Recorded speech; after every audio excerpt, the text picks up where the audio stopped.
This is the Breville Juice Fountain Plus, and it's the perfect juicer for those just getting into the juicing lifestyle. It's easy to use, only 2 settings, high and low. Use low to make the blades spin slower for juicing soft fruits and leafy greens.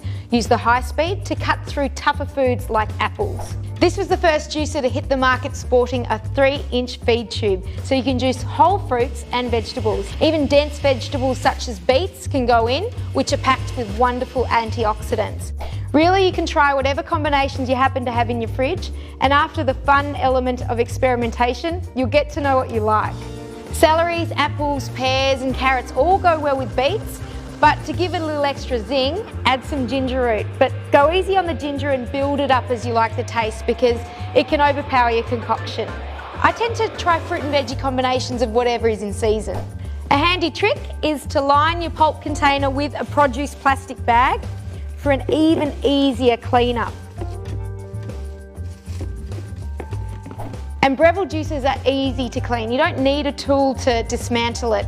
Simply transfer to the sink, give your parts a rinse and place in the top shelf of your dishwasher. There's an included cleaning brush for your filter basket. I always use this to give my filter a little extra care right after juicing. The Juice Fountain Plus, another great innovation by Breville.